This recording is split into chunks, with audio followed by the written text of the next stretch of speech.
மக்களுக்கு போரடிக்க கூடாது என்பதற்காகத்தான் காட்பாடி கழுஞ்சூர் ஏரியை இணைத்து மிகப்பெரிய சுற்றுலா தலத்தை உருவாக்கி வருவதாக கூறியுள்ள அமைச்சர் துரைமுருகன், அதில் போட் விடப் போவதாகவும் அதில் மக்கள் ஜாலியாக செல்லலாம் எனவும் கலகலப்பாக பேசியுள்ளார். இப்ப கழியூர் ஏரியும் காட்பாடி ஏரியும் ஒன்னாக்கி மிகப்பெரிய சுற்றுலா தலமாக்கி இருக்கிறேன். போட்டு விட போறேன், யாரோன்னா போய் ஜாலியா போட்டு விட்டுட்டு வரலாம். ஆக எந்த வேணுமோ செய்யணுமோ செய்ய கடமைப்பட்டிருக்கேன். எத்தனையோ ஆரம்ப பள்ளிக்கூடங்கள் செய்திருக்கிறோம். எந்த பிரிட்ஜான காட்பாடி பிரிட்ஜ் ஒரு காலத்தில் ஊஞ்சல் ஆடும், அந்த ஊஞ்சல் ஆடுற பிரிட்ஜை பற்றி மாற்றி அமைச்சிருக்கேன். ஆக எந்த பிரிட்ஜுகள் கட்டாலும் சரி, எது கட்டாலும் சரி, நமக்குடைய தொகுதி எந்த தொகுதி ஒரு சவால் விடுறேன்.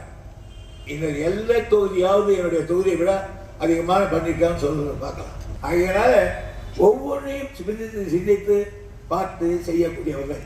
காரணம், நம்ம ஓட்டு போட்டு இருக்காரு, அந்த ஓட்டு போட்ட மக்களுக்கு திருப்பி நாம் செய்யணும்.